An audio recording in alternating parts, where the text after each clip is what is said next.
118 சங்கீதம். நீதியின் வாசல்களை திறவுங்கள், நான் அவைகளுக்குள் பிரவேசித்து கர்த்தரை துதிப்பேன். இங்கே நாம் பார்க்கிறோம், நீதியின் வாசல் என்ற ஒரு தலைப்பில் இந்த வேளையில் தியானிக்கப் போகிறோம். இந்த ஆண்டில் தேவன் கொடுத்த வாக்குத்தத்தம் என்ன? திறந்த வாசல். இரண்டாவதாக இரும்பு கதவு தானாய் வாசல் திறக்கப்பட்டது. மூன்றாவது வாதத்தின் வாசல்கள். எந்த சோதனை எந்த சூழ்ச்சி வந்தாலும் தேவ ஜனங்களை மேற்கொள்வது இல்லை. எத்தனை பிரச்சனை வந்தாலும் சரி, வாதம் என்பது அதையே நம்முடைய தேவன் சொல்கிறார், அது நம்மை மேற்கொள்ளார். அப்படி இருக்கும்போது இந்த உலகத்தில் எத்தனை வேதனையான சம்பவங்கள் நம்மை தொடர்ந்து வந்தாலும் நாம் அதை சந்தித்தாலும் அவை என்ன செய்வதில்லை, நம்மை மேற்கொள்வது இல்லை என்று நாம் பார்க்கிறோம். இவையெல்லாம் நம் வாழ்க்கை நிறைவேற வேண்டும் என்று சொன்னால் நம்முடைய வாழ்க்கையிலே கர்த்தருடைய வாக்குத்தத்தங்கள் நிறைவேறக்கூடிய வழிமுறைகளை கர்த்தர் நமக்கு வேத்தின் மூலமாய் காண்பிக்க விரும்புகிறார். வேதம்தான் நமக்கு என்ன வழி என்று தெளிவாக போதிக்கும். அதனால் வேதத்தினுடைய வார்த்தைகளை கேட்பது மாத்திரமல்ல, கேட்ட வார்த்தையை நம் வாழ்க்கையில் செய்ய வேண்டும், செய்யப்படியாக ஒப்புக் கொடுக்க வேண்டும். அதுதான் தேவன் விரும்புகிறார். நம் வாழ்க்கையில் தேவன் ஒரு வாசலை திறக்க வேண்டும். அது இரும்பு வாசலாக இருந்தாலும் அது தானாய் திறக்கப்பட வேண்டும்.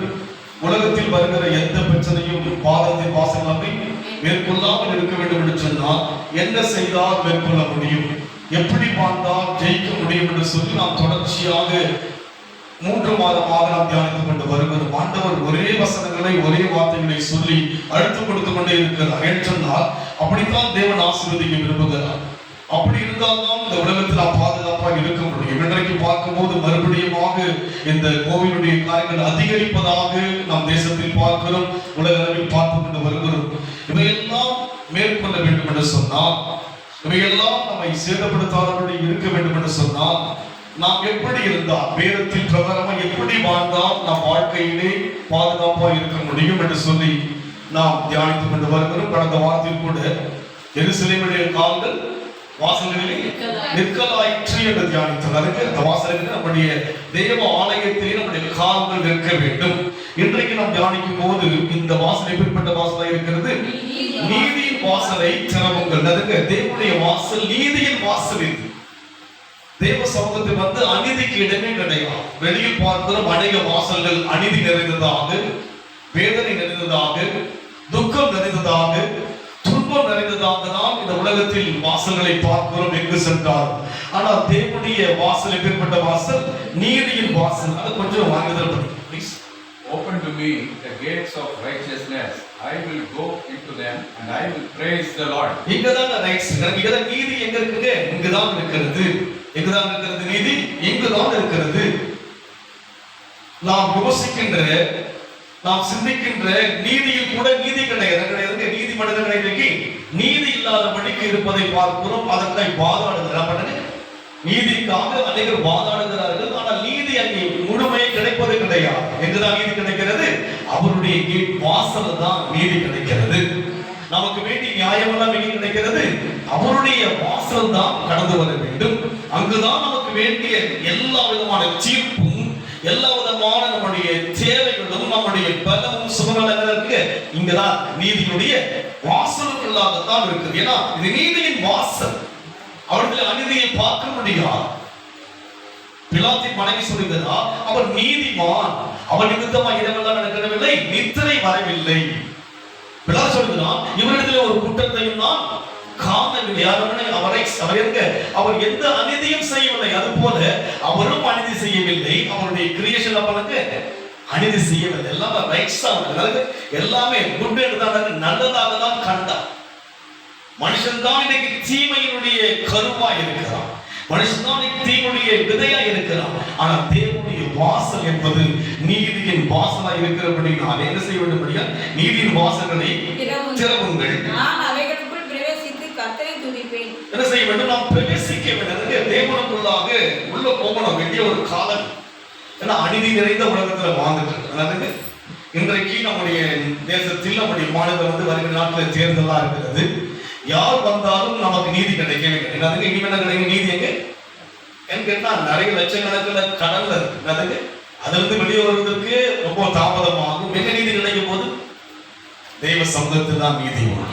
உங்களுக்கு வேண்டிய சகலமும் தேவ சமூகத்தில் தான். நாம் தேவ ஜனங்கள் தான். எங்குதான் நீதி கிடைக்கும்?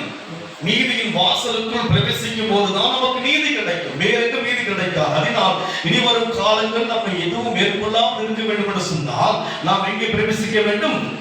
நீதியின் வாசலுக்குள் உள்ளதான் இருக்கணும். என்ன பண்ணுங்க, நம்ம தேவனுக்குள்ளாகத்தான் இருக்க வேண்டும். எடுத்து நாம் வாசிப்போம். யோவான் சுவிசேஷம் 10ஆம் அதிகாரம் 9ஆம் வசனம். நானே வாசல், என் வழியாய் ஒருவன் உட்பிரவேசித்தால். அந்த நீதியின் வாசலை குறித்து ஆண்டவர் சொல்கிறார், நானே வாசல் என்று சொல்லுகிறார். ஏதோ ஒரு வாசல் என்று சொல்லி ஒரு கேட்டை பத்தி பேசுற, ஒரு டோரை பத்தி பேசுறது. அவர்தான் வாசல். யார் தான் வாசல்? அவர்தான் நீதியின் தேவன். அவரிடத்தில் அநீதி கிடையாது. அவர் சொல்லுகிறார், நான் தான் வாசல், நானே வாசல். ஒருவன் என் வழியாய் உட்பிரவேசித்தால் அவன் ரட்சிக்கப்படுவான். அவன் ரட்சிக்கப்படுறதுக்கு இந்த வாசலுக்குள்ள, இந்த நீதியின் வாசலுக்குள்ள பிரவேசிக்கும் போது முதல்ல கிடைப்பது என்ன? salvation, மீட்பு கிடைக்கும். உலகத்தில் தேசம் விடுதலையாக்கப்பட்டாலும் கூட ஜனங்களுக்கு மீட்பு இல்லை. ஒரு salvation கிடையாது, விடுதலை கிடையாதுங்க. அநேக ஜனங்கள் கட்டப்பட்ட நிலையில் இருக்கிறார்கள், அடிமைத்தனத்தில் இருக்கிறார்கள், வெளியே வர முடியாதவர்களுக்கு. தீய பழக்கத்தில் ஆளப்பட்டு அடிமைகளாக சிக்கப்பட்டிருக்கிறார்கள். ஆனால் ஆண்டவர் சொல்கிறார், நானே வாசல், என் வழியாய் ஒருவன் உட்பிரவேசித்தால் அவன் ரட்சிக்கப்படுவான். முதலாவது salvation, ரட்சிப்பை, மீட்பை தேவன் கொடுக்கிறார். எதை கொடுக்கிறாரு? மீட்பை தேவன் கொடுக்கிறார். நாம் தேவ சமூகத்துக்கு வருவதன் மூலமா கிடைக்கிற நன்மை என்னங்க? salvation முதல்ல கிடைக்குது. இந்த உலகத்துல யாரும் கொடுக்க முடியாதுங்க. இந்த மீட்பை யாரும் பண்ண முடியாது. கொடுக்கவே முடியும், கொடுக்க முடியும். உலகத்துல வந்து இந்த மீட்பை உலகத்தில் யாராலும் கொடுக்க முடியாது. எங்கேதான் கிடைக்கும்? நீதியின் வாசலுக்குள் பிரவேசித்தால் தான் இந்த ரட்சிப்பு கிடைக்கும். இந்த ரட்சிப்பு கிடைக்கும். அதனால் நம்மை கர்த்தர் அவர் வாசலுக்குள் அழைத்துக் கொண்டே இருக்கிறார். நம் தேவ ஜனங்கள் அவரை விட வேறொன்று நமக்கு மேன்மையை தோன்றக்கூடாது. சங்கீதக்காரன் சொல்லுகிறான், நீதியின் வாசலுக்குள்ள பிரவேசிப்பேன், அவர் நான் துதிப்பேன். அப்போ இன்றைக்கு அந்த வாசல் யார் தான்? ஆண்டவராகிய இயேசு கிறிஸ்து தான் அந்த வாசல். வேறு வழி கிடையாதுங்க, வேறு வழி கிடையாது. அவரே வழியும் சத்தியமும் ஜீவனுமாய் இருக்கிறார். இந்த உலகத்தில் இருக்கிற எல்லா மனிதனும் அந்த நீதிக்குள் வந்தால்தான் ரட்சிப்பு கிடைக்கும். உலகத்தில் எல்லாம் இருக்கலாம், மனுஷனுக்கு ஐஸ்வர்யம் இருக்கலாம், சம்பத்து இருக்கலாம், பதவி இருக்கலாம், எல்லாம் இருக்கலாம். அவனுக்கு என்ன கிடையாதுங்க? மீட்பு கிடையாது. மனுஷன் உலகம் முழுவதையும் ஆதாயப்படுத்தினாலும் தன் சொந்தத்தை நஷ்டப்படுத்தினால் லாபம் ஒண்ணு கிடையாது. அதனால் நம்மை அழைத்த தேவன் எதற்கு அழைக்கிறார்? நீதியினுடைய வாசலுக்குள் அழைக்கிறார். அந்த வாசல் யார்தான்? இயேசு ஒருவர். இயேசு ஒருவர் தான். அந்த வாசலுக்குள் பிரவேசிக்கும் போது என்ன செய்யப்படுகிறோம்? ரட்சிக்கப்படுகிறோம். தொடர்ந்து வாசிக்க. அவன் நானே வாசல், என் வழியாய் ஒருவன் உட்பிரவேசித்தால் அவன் ரட்சிக்கப்படுவான். அவன் உள்ளும் புறமும் சென்று மேய்ச்சலை கண்டடைவான். அது கொஞ்சம் I am the door. By me, if any man enter in, he shall be saved, and shall go in and out and find pasture. தெரியுங்களா? anyone யார் வேண்டுமானாலும் சொல்ல வரலாம், யாரு வேண்டுமானாலும் வரலாம் வரலாம். அதோடு மாத்திரமல்ல, உள்ளும் புறமும் செய்வான், மேய்ச்சலை கண்டடைவான். தெரியுங்களா? செழிப்பு. இனி உலகத்துல செழிப்பு குறைஞ்சிக்கிட்டே வரக்கூடாது. செழிப்பு உலகத்துல வந்து வேல் ரீதியா பார்க்கும்போது வந்து ஒரு மேய்ச்சல் எல்லாம் குறையுது.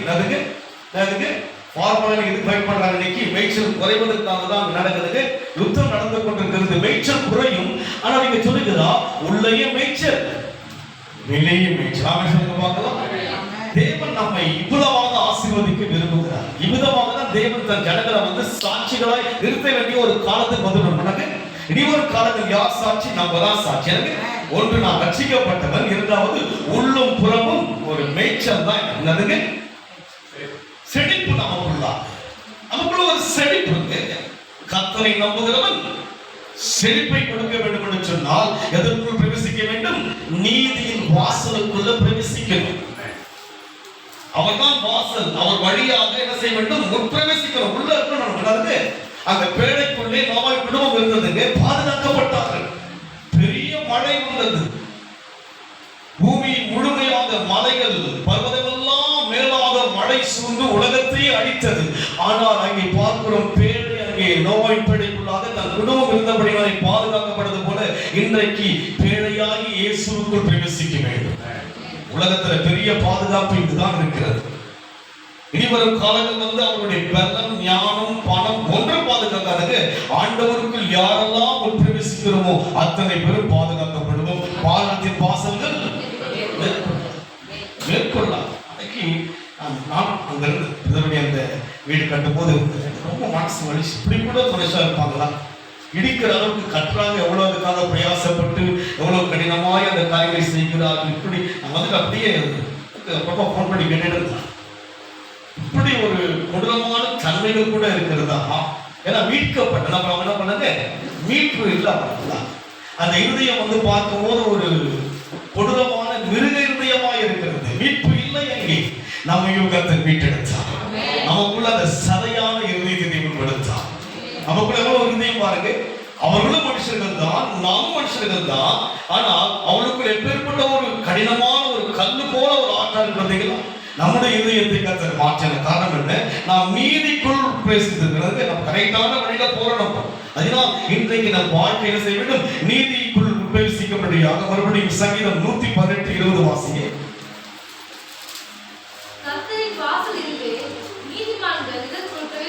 பாருங்க, ஒன்று நீதிக்குள் பிரவேசிக்கிறோம். யார் பிரவேசிக்கிறாங்க? நீதிமான்கள் பிரவேசிக்கிறாங்க. அது கொஞ்சம் படிக்க. I will praise thee, for thou hast heard me and art become my salvation. இங்க பார்த்தோம்.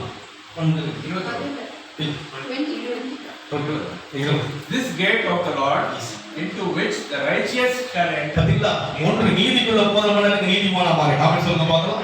அநீதியா வெளியேறல, நீதிக்குள்ள போனதும் நான் நீதிமானா மாறிட்டேன். எவ்வளவு பெரிய பாக்கியம் பார்த்தீங்களா? வெளியே இருக்க என்னுடைய வாழ்க்கை அநீதியா இருந்தது. எனக்குள்ள ரைட்ஸ் நீதி கிடையாது. உள்ள வந்ததை யார் உள்ளதுக்கு நீதி உள்ளவர் இருக்கிறதுனால நான் நீதிமானா மாறிட்டேன். நாம சொல்லுங்க பார்க்கலாம். நம்மை கர்த்தர் மாற்றி விடுகிறார். நம்மை அவருடைய சாயலாய் மாற்றி விடுகிறார். தான் சர்ச்சுடைய ரகசியம். அதுக்குதான் தேவன் நம்மை சபைக்கு அழைக்கிறார் தேவன். ஏன்னா அங்கதான் நீதி இருக்கிறது. இங்குதான் தேவனுடைய வசனம் இருக்கிறது. எடுத்து நாம் வாசிப்போம். ஏசாயா புத்தகம் 51ஆம் அதிகாரம் 7 வாசிங்க. நீதியை அறிந்தவர்களே, என் வேதத்தை இருதயத்தில் பதித்திருக்கிற ஜனங்களே, எனக்கு செவி கொடுங்கள். மனுஷரின் நிந்தைக்கு பயப்படாமலும் அவர்கள் தூஷணங்களால் கலங்காமலும் இருங்கள். நீதியை அறிந்தவர்களே, என் வேதத்தை இருதயத்திலே பதித்திருக்கிறாங்க. ஒன்று நீதி அறிஞ்சிட்டோம், நீதிமானா மாறிட்டோம். மூன்றாவது பண்ணுங்க, வேதத்தை பண்ணோம், இதயத்துல பதிச்சுக்கணும். அது கொஞ்சம் படிக்கும் please. 53:7. Hearken unto me, ye that know righteousness, the people in whose heart is my law. Fear ye not the reproach of men, neither ye be afraid of their enemies. இந்த பாருங்க, அப்படியே ஸ்டெப் பை ஸ்டெப் ஒன்று பாருங்க. நீதி வாசனங்களை போகணும், நீதிமானா ஆகிட்டாரு. அது என்ன பண்ணுங்க, இதயத்துல வந்துச்சுங்க, வசனம் பதிஞ்சு போச்சு. அவை சொல்லுங்க பார்க்கலாம். அந்த வாசனுக்கு வந்தால் எத்தனை மாற்றங்கள். அதிசயம் செய்கிறவர் அருகில் இருக்கிறார், அற்புதம் செய்கிறவர். என்ன அற்புதம்? நான் நீதிமானா மாறிட்டேன். அதெல்லாம் என்ன வந்துச்சுங்க, இதயத்துல பதிஞ்சிச்சு. அவை சொல்லுங்க பார்க்கலாம். இது உலகத்துல யாரால செய்ய முடியாது, யாரால செய்ய முடியாது. உலக வழிபாடுகளை பார்க்கும்போது செல்வார்கள் நீதி உள்ளது போல ஒரு தோரணை இருக்கும், செல்வாக்கு தவிர. ஆனால் அந்த நீதி இல்லாதபடியினாலே, நீதியின் தேவன் இல்லாதபடியினாலே அவர்கள் மறுபடியும் தாறுமாறான சுபாவத்தோடு தான் இருக்க முடியும். ஆனால் இங்கே வாசலுக்குள் யார் இருக்கிறார்? நீதியின் தேவன் இருக்கிறபடினாலே நம்மை ஒரு நீதிமானாக இரண்டாவதாக செய்கிறார். வசனம் எல்லாம் உள்ள அவை சொல்லுங்க. அப்போ நம்ம எதிர்த்து பதினாங்க வசனம் நிறைய நம்ம வாழ்க்கை, வசனம் நிறைய வேண்டும் வாழ்க்கையில். அப்போ இந்த அனுபவத்தில் வரும்போதுதான் பாதாளத்தின் வாசல்கள் என்ன அந்த படிச்சு பார்க்கும்போது ஏசிய படிக்க தமிழ்ல நீதியை அறிந்தவர்களே, என் வேதத்தை இருதயத்தில் பதித்திருக்கிற ஜனங்களே, எனக்கு செவி கொடுங்கள். மனுஷரின் நிந்தைக்கு பயப்படாமலும் அவர்கள் தூஷணங்களால் கலங்காமலும் இருங்கள். மனுஷன் நிந்தைக்கு பயப்படாதுங்க. பாதாளம் மேற்கொள்ளாது, மனுஷனை மேற்கொள்ள மாட்டான். என்ன பண்ண மாட்டான்? மனுஷன் என்ன நிந்திக்கிறானோ அதுக்கெல்லாம் பயப்படாதீங்க. இயேசுவை நிந்தித்தார்கள், வேதனைப்படுத்தினார்கள், சிலுவையில் அறைந்தார்கள். நடந்தது என்ன? உயிர்த்தெழுந்தார். உயிர்த்தெழுந்த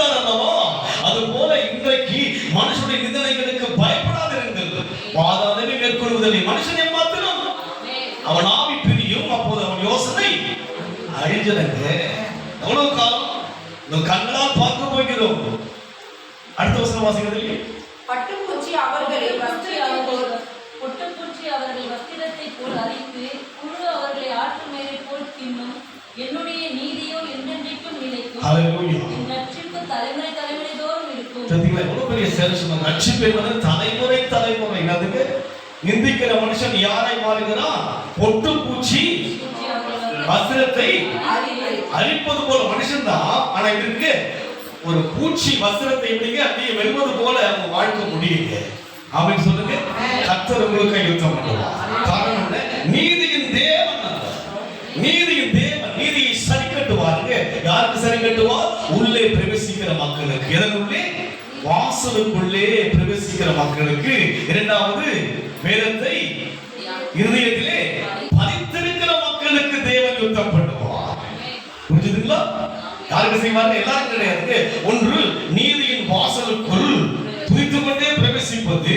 இரண்டாவது, வேதத்தை இருதயத்திலே பதித்துக் கொண்டீங்கன்னா உங்களை ஒன்று மேற்கொள்ளலாம்.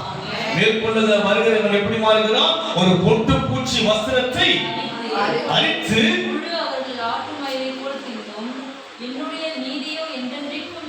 அவர் நீதி நிற்க உங்களுக்காக தேவன் யுத்தம் பண்ணுவார். உங்களுக்காக சாதாரண யோசிக்காதீங்க. நான் திருடி வந்தவர் ஏதோ ஒரு யோசிக்காதீங்க. அவர் நீதி உள்ளவர். எப்படி அவர்களை மேற்கொள்வார்? ஒரு பொட்டு பூச்சி வஸ்திரத்தை அழிப்பது போல. அவங்க பெரியாரா இருக்கிறாங்க. உங்களை மேற்கொள்கிற அளவுக்கு 100 மடங்கு பெரிதா இருக்கலாம். கோலியாத்தை இஸ்ரவேலால் மேற்கொள்ள முடியலங்க. 40 நாட்கள் அவர்கள் தடுமாறினார்கள்.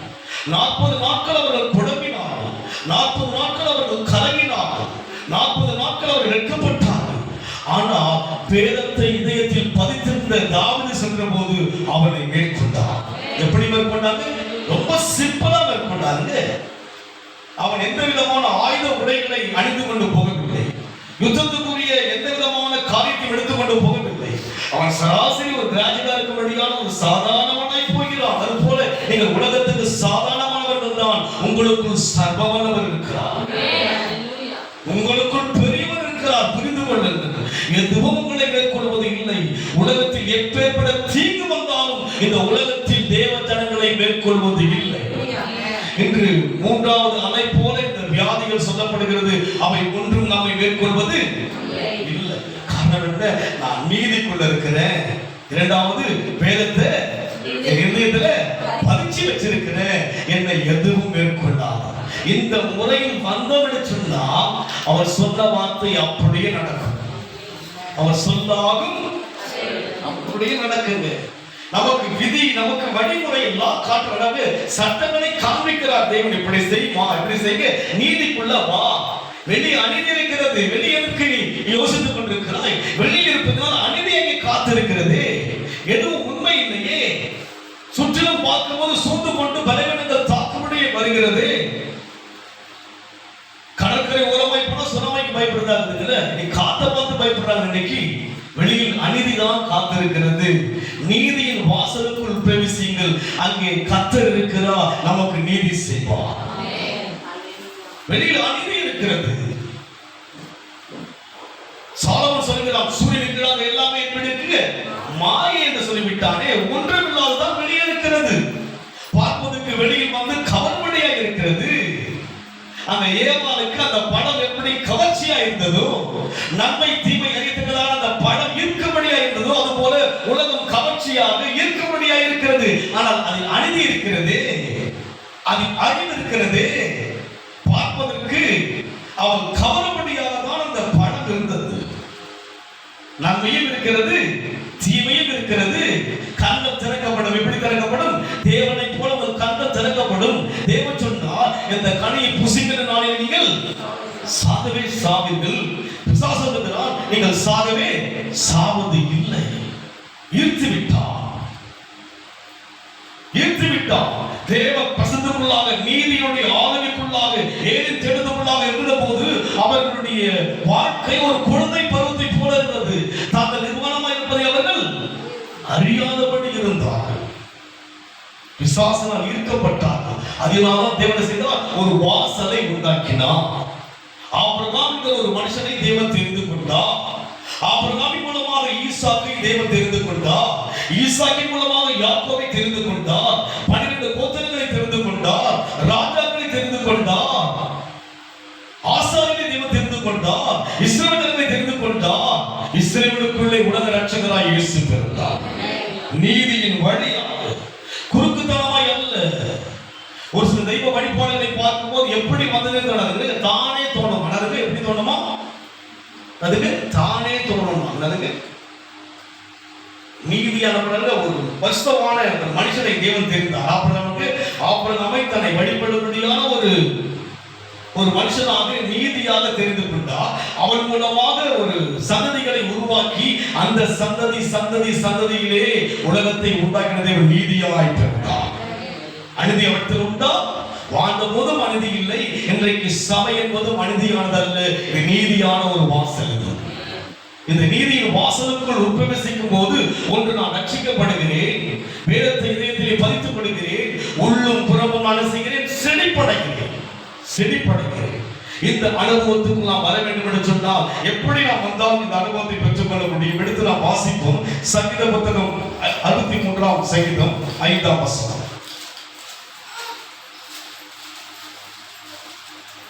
இனத்தையும் கொழுப்பையும் உண்டது போல என் ஆத்துமா திருப்தியாகும், என் வாய் ஆனந்த. 2 வாசம் 63 2 வாசம். இப்படியே பரிசுத்த ஸ்தலத்தில் உம்மை பார்க்க ஆசையாய் இருந்து உமது வல்லமையும் உமது மகிமையும் கண்டேன். அது கொஞ்சம் To see thy power and thy glory, so as I have seen thee in the sanctuary. இங்க பார்க்கிறோம் தேவ சமூகத்தில் வந்து ஆசையா வந்தீங்க. யாருக்கு ஆசையா வந்தீங்க சொல்லுங்க. நான் காலைல அப்போ ஆசையா வந்தீங்க. அப்படியே வடிவில் அப்படி ஆசையா இல்லை, அப்படியே நார்மலாக ஆசையா இருக்கு. போய் தேவனை பாடணும், துதிக்கணும், ஐயோ அவர் ரசிக்கணும், போயிட்டு ஆசையா இருக்கு. எப்படி நம்மளுக்கு போயிட்டு வந்து போனா அந்த பாஸ்ட் மூஞ்ச தூக்கி வச்சுப்பாரு. ஆசையா இருக்கணும். தேவ சமூகங்களுடைய அந்த அணுகுமுறை என்பது ஆசையா இருக்கணும். சகைவு இயேசுவை பார்க்க ஆசையா இருந்தான். பட் அவன் எப்படி இருந்தாங்க? குலனா இருந்தவர்கள் அவரை பார்க்க முடியல. ஆனா பண்ணாங்க அந்த ஆசையை பிரதிபலித்த ஏறினா அத்திமரத்துல ஏறினார். ஆமென் சொல்லுங்க பார்க்கலாம். அத்திமரத்தில் ஏறின போது எல்லோரையும் முகமாய் பார்க்கிற இயேசுவின் முகம் எங்கே பார்த்தது? மேல பார்த்தது. காரணம் என்ன? சகைவுடைய ஆசை. அது போல ஆலயத்துக்கு வரும்போது எப்படி வர வேண்டும்னா சொல்லுங்க, ஆசையா. அதுதான் தேவனுடைய சமூகத்தில் வருகிற அணுகுமுறை. ஏதோ வந்தோம் என் ஆத்மாவை கத்தரை முடிச்சுட்டா நான் போயிடணும், அது கிடையாது. தேவ சமூகத்துக்கு நான் ஆசையாக வர வேண்டும். காரணம் என்ன? அது நீதியின் வாசல். அங்கே வந்தால் இதயத்தில் பதிக்கும்படியான வசனங்கள் இருக்கிறது. ஆறுதல், தேற்றுகிற, தைரியப்படுத்துகிற, உற்சாகப்படுத்துகிற, பலப்படுத்துகிற, ரட்சிப்பை கொடுக்கிற ஜீவனுள்ள வசனங்கள் இருக்கிறது. இந்த உலகத்தில் வழிநடத்துகிற வார்த்தைகள் இருக்கிறது.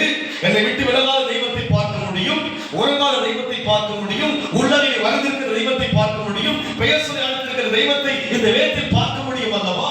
அந்த தெய்வத்தை பார்க்க நாம் எப்படி வர வேண்டும்? ஆசை. ஏதோ நம்முடைய வாழ்க்கையிலே ஒரு கடமைக்கு வரக்கூடாதுங்க. ஆசை. ஆசைனா புரியுது இல்லைங்களா? என்ன புரியுது? ஆசை தெரியல சொல்லுங்க பார்க்கலாம். யாருக்கு புரியுது ஆசைனா? அனுபவிச்சு பாருங்களா? குடும்பத்தில் எவ்வளவு ஆசையா இருக்கு, எவ்வளவு ஆசையா இருக்கு. அந்த நபரை பார்க்க ஐயோ இரவெல்லாம் அந்த கற்பனையில் அந்த நபரை யோசிப்போம். அந்த ஆசை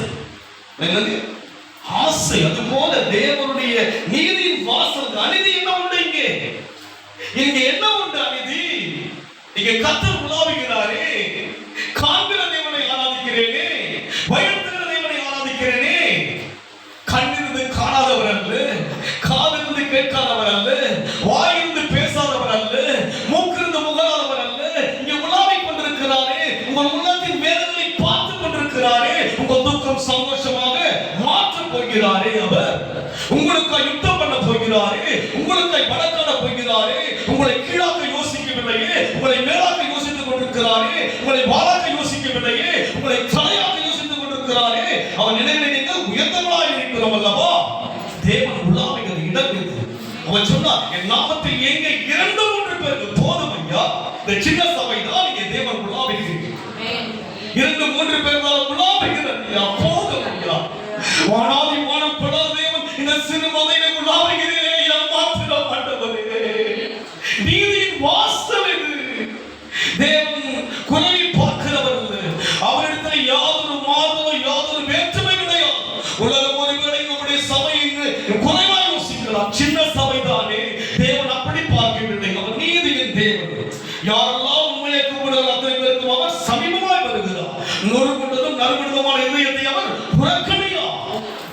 நீதியின் வாசலுக்குள் வந்திருக்கிற நான் எப்படி வர வேண்டும்? ஆசையாக வர வேண்டும். கற்றுக்கொள்ளுங்கள். ஆசை. ஆசை என்றால் ஈர்க்கின்ற இடம். எப்போது போகலாம் என்று உள்ளம் துடித்துக் கொண்டே இருக்கும்.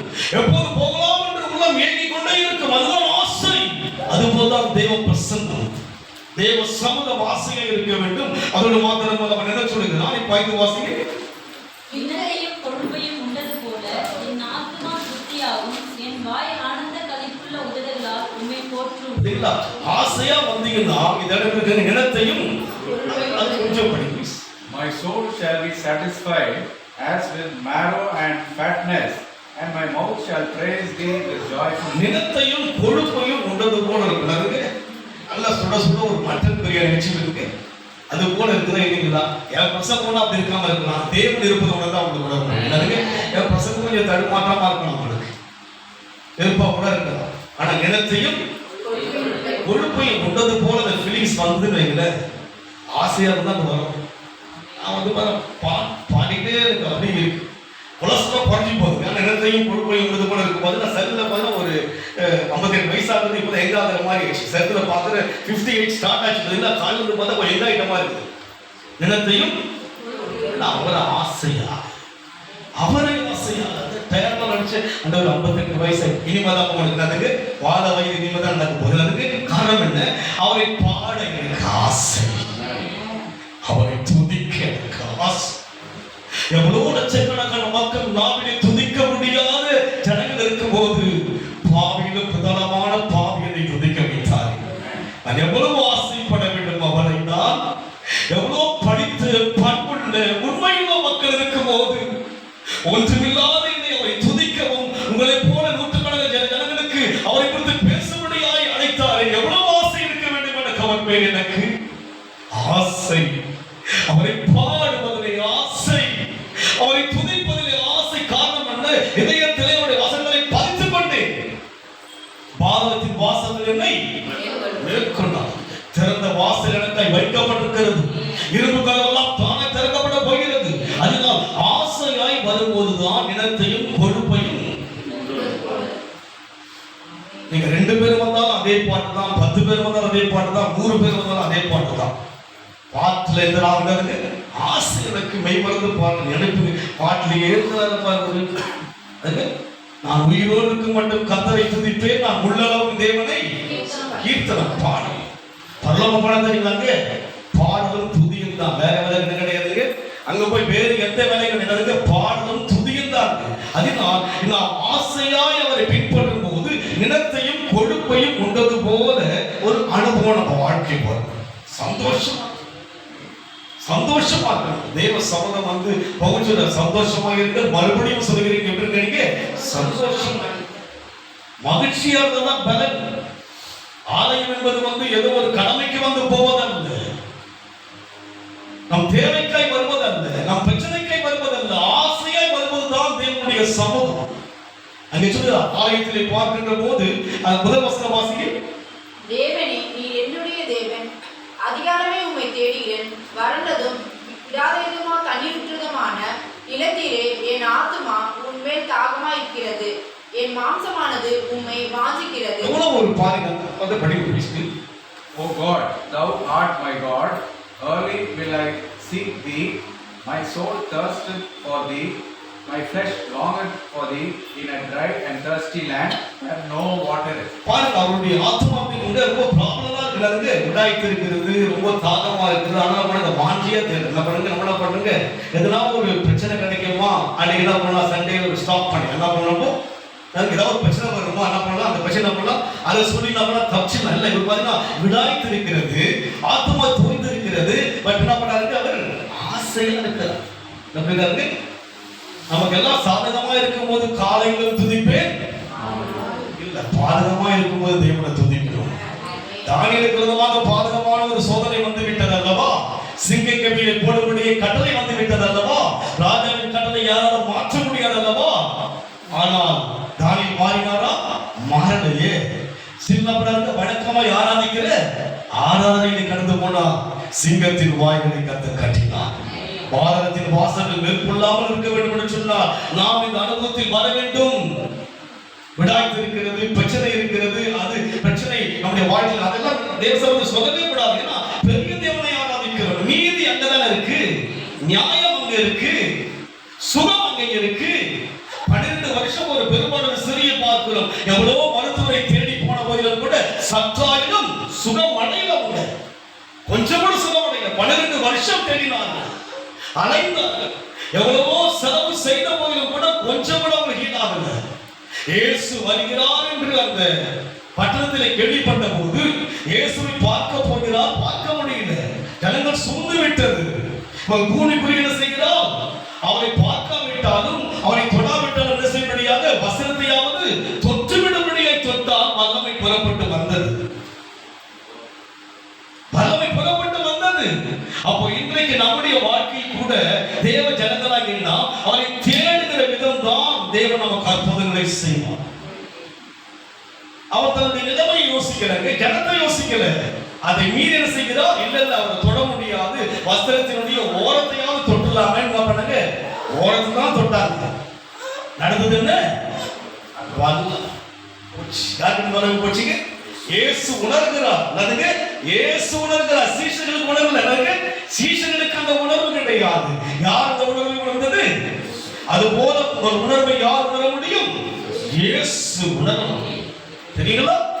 நான் உணர முடியாது, நீங்கள் உணர முடியாது. நீங்கள் எப்படி தேடுகிறீர்களோ அந்த உணர்வு யாருக்கு தெரியும்? இவ்வளவு ஜனம் இருக்குது, யார் போனாங்க, யார் தொட்டதுன்னு கேட்கிறீங்க. உணர்வில்லாதவர்கள் அவர்கள். யார் அவர்கள்? ஆனால் இயேசுவுக்கு உணர்வு இருக்கிறது.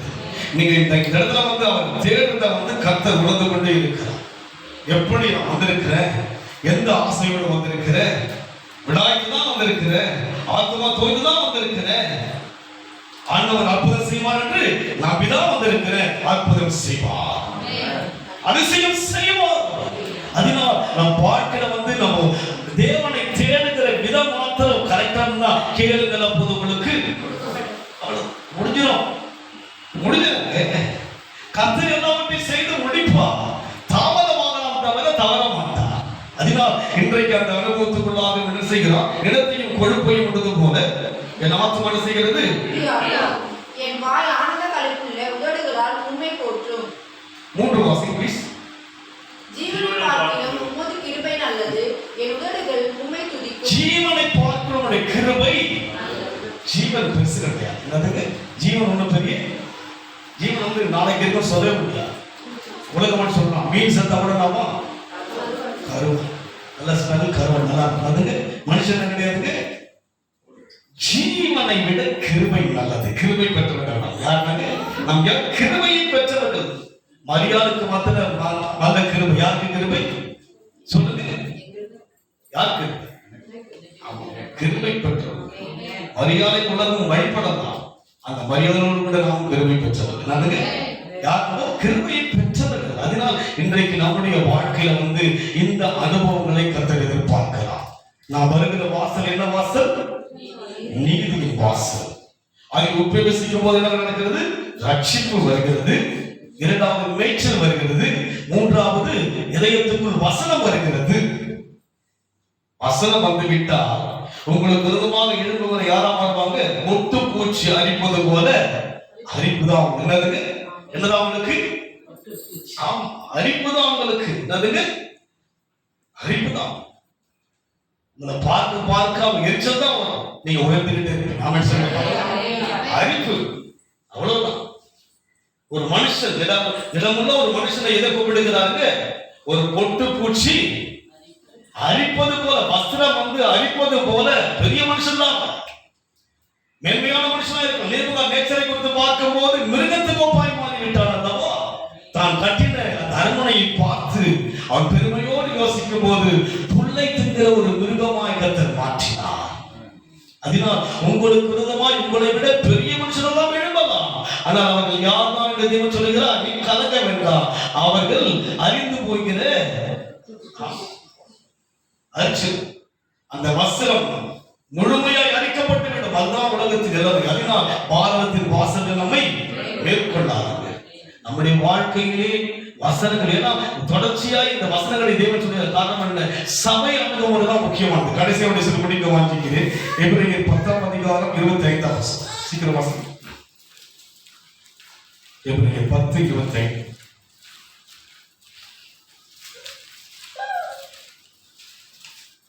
சபை கூடுவர்களை விட்டு விடுகிறது போல நாமும் விட்டு விடாமல் ஒருவருக்கொருவர் புத்தி சொல்ல கடவுளும்.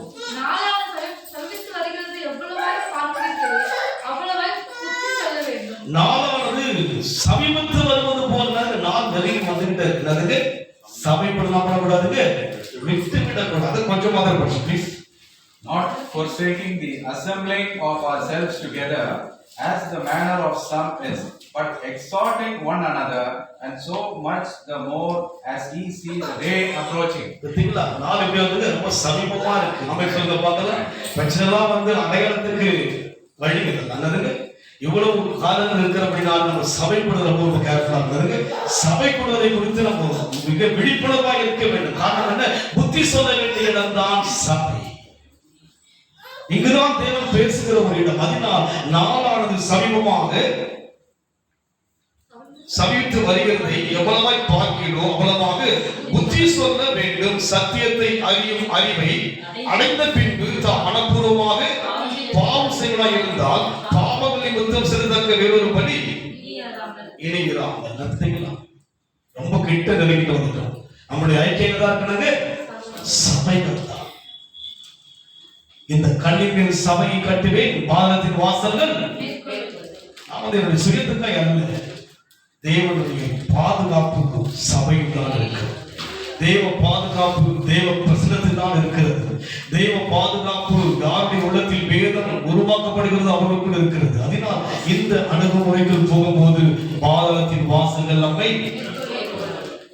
இரும்பு கதவு உங்களுக்கு திறந்த வாசலை கத்தர்.